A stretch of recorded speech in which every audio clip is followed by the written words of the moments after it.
La première fois que je suis rentré sur l'île Sonia, quand je suis sorti de l'apprentissage en 1949, je sais pas, quelques mois après, on m'a envoyé ici pendant 1 mois ou 2 mois pour réparer une grosse machine qui était certainement pas loin de l'endroit où je me trouve. Bon, puis après, je vais travailler de temps en temps comme professionnel sur les presses. Mais en fait, en tant que militant, c'est à partir des années 60, parce que la CGT, qui avait été considérablement affaiblie à partir d'un très dur conflit en 1952, avait quasiment disparu de l'île Sonia. Et les professionnels que nous étions, à quelques-uns, nous investissions sur les chaînes pour reformer, pour retrouver des militants de la CGT. Nous avons mis un petit bout de temps, mais après 68, l'île Sonia était devenue une véritable force de la CGT chez Renault. Lorsque je suis devenu permanent de la CGT Renault en 1967, à l'époque, il n'y avait pas les accords sur les droits syndicaux qu'il y a maintenant qui permettent qu'on soit dégagé. Et donc, il avait fallu que je donne mon compte de la régie. Et nous n'avions pas le droit de rentrer dans l'usine. Donc, nous utilisions tout un tas de stratagèmes pour rentrer. Moi qui avais déjà travaillé 21 ans dans l'usine, je me retrouvais dans mon usine, mais clandestin. Et donc, on rentrait à plat ventre dans des voitures du comité d'entreprise. Et comme les cantines étaient gérées par le comité d'entreprise, nous utilisions les cantines pour nous adresser aux travailleurs et faire, voilà, des anecdotes, quoi. C'est vrai que c'est une sacrée partie de ma vie. Travailleurs de la régie, ça urge. Voilà pourquoi les travailleurs des presses exigent la garantie. Voilà pourquoi tous les OS exigent la garantie. Voilà pourquoi, camarades, cette réflexion d'un travailleur aux discussions qui déclarait « On ne veut plus être jeté à la poubelle lorsqu'au bout de 5 ans, vous nous avez usé sur les presses ». Voilà pourquoi une telle réflexion fait frémir et vibrer tous ceux qui vivent chaque jour cette vie, comme les négréos spirituos et les esclaves noirs du 19e siècle faisaient vibrer les cordes de tous ceux qui vivaient la même vie qu'eux. Les gars, ils rentraient le matin, ils avaient 5-6 tracts tous les matins.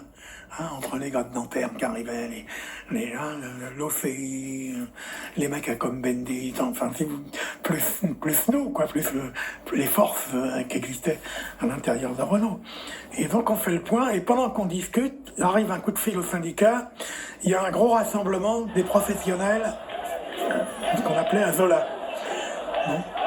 Alboer, il me dit, tu vas voir ce qui se passe.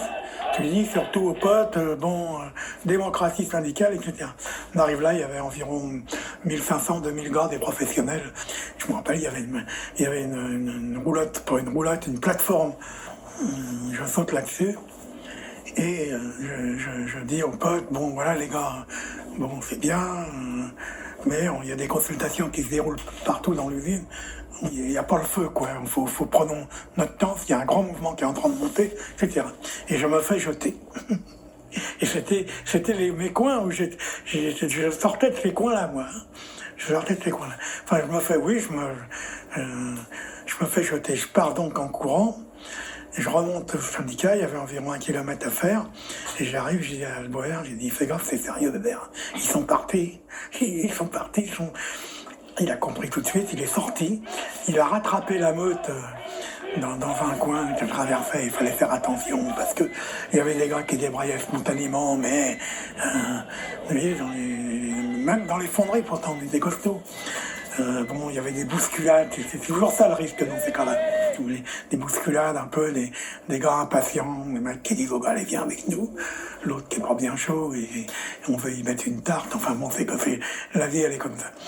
Et Alboer, donc, on fait monter une sono dans l'île Sonia, et devant environ 4000 personnes, c'est lui qui prend la parole et déclenche l'occupation de l'usine pour la nuit, et on verra demain matin.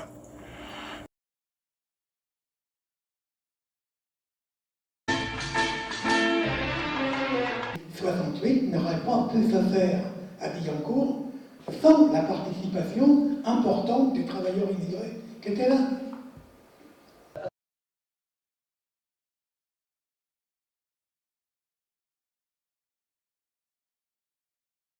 Je suis professionnel, professionnel même de haut niveau, travaillé dans le secteur machine-outil, qu'avec des Français. J'ai finalement milité pendant plus de 20 ans ici. Et je considère, je le dis souvent autour de moi, je considère que je suis comme tout le monde, hein. J'ai certainement des qualités et des défauts, mais ma richesse intérieure, c'est aux travailleurs immigrés, je la dois. C'est eux qui me l'ont donné. Parce que des valeurs que je pense que malheureusement nous avons perdues. Souvent ici, sur ces gars, quand on chiait, quand on souffrait. D'ailleurs, à mon départ en retraite, où il y avait Henri Krasuki et Georges Marchais qui étaient venus saluer mon départ, ça avait été une de mes réflexions devant tout le monde en disant, vous savez, pour moi ça a été dur de militer, mais des fois quand... parce que tout le monde, quand c'est dur, des fois on rentre le soir à la maison et on dit merde, on souffre. Et toujours, ce qui m'a permis de repartir en disant mais toi c'est rien ce que tu souffres, tu rentres à la maison, t'as ta femme, t'as les gosses.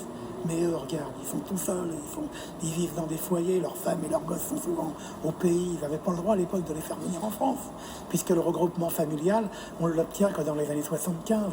Et je me disais, allez, ça plaint pas, ta vie c'est de la rigolade par rapport à ce que peuvent souffrir ces gars-là.